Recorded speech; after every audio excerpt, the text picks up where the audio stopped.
Hi, everybody. I'm doing a few extra videos today. If you noticed, it's been kind of a busy day for me. So I was on here earlier today for 2.5 hours, and then I was on Godless Granny's channel. He's Kelly Pearsall, I believe. And so I was on there for a little while, and we had an enjoyable chat. And I also had an enjoyable time earlier because I had Craig Reed and Sal Cordova and Danny come on my channel. And so we talked about a lot of issues, like a lot of political issues earlier today. However, today, what I'm going to talk about right now is the video that I just watched. So I somehow tuned into Mr. Skylar Fiction, and he's got a channel called Skylar Fiction. And on his channel, he came up with a little syllogism. And so I'm going to point out this syllogism, and we're going to talk about what I didn't get a chance to say in the chat because his video was so short. It was only 13 minutes long, and I only caught the last, 6 minutes or so. So here is what we're going to do. I'm going to make a little comment on this particular video. So I'm going to go ahead and get my screen up here. Share the screen. Okay, Gavin and Susan, nice to see you guys. Yeah, I'm going to hop on over to Skylar's video here, if I could just find it. Wait, I don't want to share that. Hold on, let me get to, there it is. Okay. So hang on just 1 second. I'm having a application Chrome tab. There it is. Okay, Skylar Fiction. He says this is a biblical challenge to Christians. And so anyway, so here we are, and I just made sure I had the screen on, so you should be able to hear. Here we go. How oftentimes do you hear this? This is the argument that I heard last night. These babies have the penalty of death on them. They were born. This sinful nature makes them in a way that they get the penalty of death. All right, and this is the justification for why it's okay for God to have human beings execute them in very violent ways. Now, what Skylar is doing is Skylar's looking at 1 Samuel 15. So we're going to go over here, and I'm just going to read to you what Skylar has found in 1 Samuel 15. It actually starts out a little bit earlier, but Samuel said, "What then is this bleating of sheep in my ears?" Oh, wait, that's not the one I want to say. I went to the wrong. Hold on.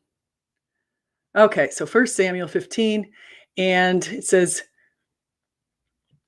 wait, hold on. Samuel said to Saul, "I am the one the Lord sent to anoint you king over the people Israel. So listen now to the message from the Lord. This is what the Lord Almighty says. I will punish the Amalekites for what they did to Israel when they waylaid them as they came up from Egypt. Now go, attack the Amalekites and totally destroy all that belongs to them. Do not spare them. Put to death men and women, children and infants, cattle and sheep, camels and donkeys." And so this is the issue that Skylar has a problem with. Now, I want to point something out. Skylar is going to do something that a lot of atheists like to do, and they like to say, is God saying that we right now, is he commanding us to go and kill anybody? No, God's not commanding us to do that. God commanded Saul to do that for a crime that the Amalekites had against the Israelites. God is sovereign. He can make decisions. He knows the long term on his decisions. He knows how it's all going to play out because he's concurrently in our past, present, future. But another major point is God was also theologically in charge of Israel. He was sort of like the Israeli government back then. And he was making a choice against the Amalekites because he knew that their time on earth was no longer necessary towards his plan. Okay, so let's see what Skylar has to say. I just want to make sure you guys can hear this. I'm coming back to the chat just to look. Skylar's back. Digital Graffiti, hi everybody. Can you guys hear it? Or were you able to hear it a second ago? Just want to double check. Okay, I'm just going to assume you can hear it. So here we go. Here's what Skylar says. But what's the conclusion? Conclusion. So here's this is his deal. So we're going to go through these 9 premises. 1, if the Christian God is real, morality is rooted in his nature. That's true. 2, if the Christian God is real, there is an eternal damnation. Well, the Bible refers to both an eternal damnation, eternal punishment, eternal torture, and the idea of eternal annihilation. And so, meaning that there would be an annihilation. And so it's either or, okay? So we have different ways that that's referred to. God has a choice to do either. He could do eternal damnation, eternal torment, or eternal annihilation, or just annihilation, I should say. So that's true. So 3, if Christianity is true, all humans are born with a sinful nature. That's true. We're born with a sinful nature. Now, that doesn't mean that babies have committed sin. All humans have a sinful nature. However, babies can't understand sin. They can't sin when they have zero understanding and zero ability to I understand what's going on. Why am I saying this? Well, I found out a long time ago in a PhD program that something that we really never thought of is the reason why you don't have memories of when you were an infant or when you were inside your mother's womb is because you didn't have the ability to put together language yet. You didn't understand language. You hadn't been around enough people talking. And so you weren't able to understand the surroundings, and you weren't able to understand your feelings or really anything that was going on because you couldn't communicate. So therefore you couldn't articulate in your mind what was going on. I hope that makes sense to you guys. If you can't put it together in language to explain and make sense of an event, then you're unable to make sense of the event. And so babies have a sinful nature. That doesn't mean they're guilty of anything, though. That means they have the potential to sin. Okay. And we know once they get a little bit older that they do sin. We all sin and fall short of the glory of God. All right. So now we go to number 4. If the Christian so all humans are born with a sinful nature. However, let's make sure we put the little caveat. That doesn't mean they're guilty. They just have that nature. Okay. If this Christian God is real, there is also a heaven. That's true. If Christianity is true, there is an age of accountability when humans die. That's true. If Christianity is true and you are under the age of accountability when you die, you go to heaven and you do not receive eternal damnation as a punishment. Yeah, let the little children come to me. Heaven is for these people. Jesus made that really clear in the book of Matthew. He said that let the little ones come to thee, because heaven is made for people like them. They're innocent. You're innocent when you're an infant. So that yes, the babies would go to heaven. 7, if the Bible is the inspired word of God and infallible, it will have accurate descriptions of how God interacted with man in the stories written within it. Yes, I believe that the Bible is completely accurate. 8, in the verse, 1 Samuel 15 that I just read to you, God commands Saul to execute babies. Yes, God commanded Saul to execute all of the Amalekites.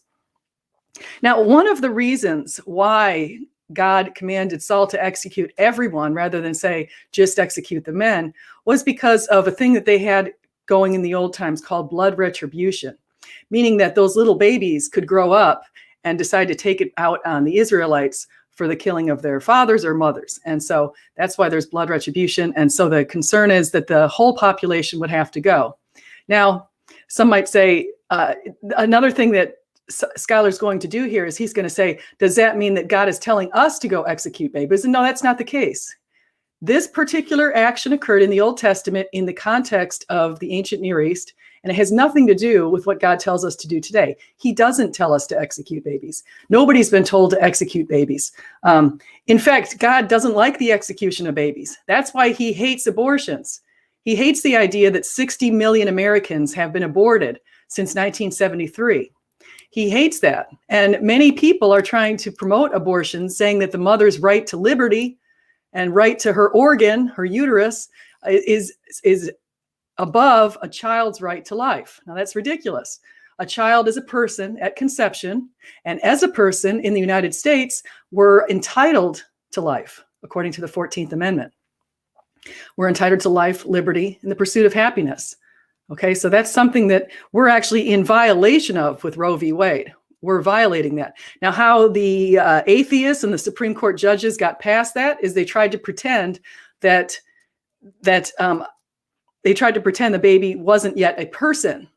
So I would make the argument that you're a person at conception, and it's age discrimination to claim that a baby isn't a person and that personhood is somehow magically conferred in the birth canal. It's ridiculous. The logic behind it is completely ridiculous. But anyway, I digress. So here we are. If Christianity is true and babies don't go to eternal damnation because of their innocence justified by the age of accountability, it is logically inconsistent to argue that God is morally justified to have humans execute babies because they are guilty of a sinful nature. See, this is the thing that is where I said he's built in something here, because he's saying this whole thing's inconsistent. Number one, the premise that he's primarily using is premise number 3. If Christianity is true, all humans are born with a sinful nature. However, it doesn't mean that they've carried it out. Okay, I might be born with a tendency to do certain kinds of sins because my parents had a tendency to do certain kinds of sins. That might be something that's passed down from generation to generation. However, I'm not going to sin until I'm actually able to articulate what I'm doing. As a baby, you don't know what you're doing. You're just there. You're crying because you're hungry. You don't really understand what's going on around you. And so, no, the baby was not guilty. So this whole thing is a wash. All right, so I'm going to come back now and say hi to people in the stream. So what do you think? Do you guys agree with me on this sort of thing? Yes, the Amalekites were bad dudes. Actually, that's another little point right there.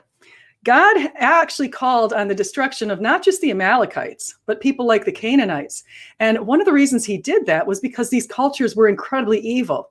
I mean, think ISIS on steroids. They're really evil. And the kinds of things they would do is they would sacrifice their kids. They actually would take their kids and they would burn them in the arms of gods like Molech. Okay, and the kids screaming would be muffled because they'd be playing very loud instruments so that the mothers would not hear the baby scream as they were being melted into a cauldron. Okay, that's the kind of thing they did. They did that not because of any good reason. They did that because they wanted to make sacrifices for better crops. You see, back then they were so corrupted, they believed that their crops were more important than their children.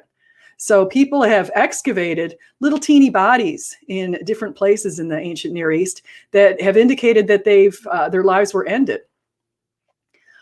Molech or Baal, however you say that. So I want to say hi to you guys in the chat. I don't have much time. I'm actually doing this fun little happy hour fundraiser thing for hospice because my sister-in-law works for hospice on the other coast of Florida.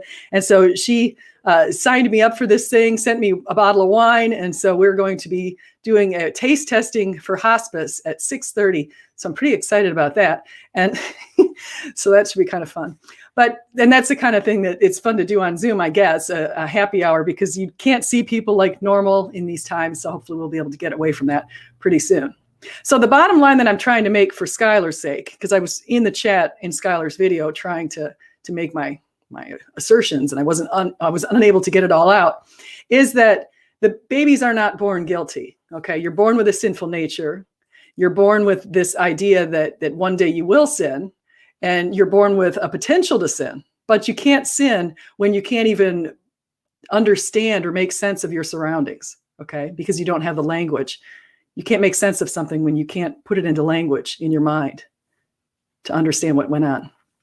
So thank you guys. I was just making this really quick video response to Skylar. Please like and subscribe and do come back. If any of you'd like to come on my channel, just make a comment. Tell me you'd like to come on the channel and I'll set something up maybe for next week or the week after or whatever. But let me know and that would be wonderful. And I want to say hi to, I see right here, Gavin Hurleman and Hellbound Heathen. Impressive. What's the takeaway? I saw Susan a little bit earlier, so that's pretty exciting.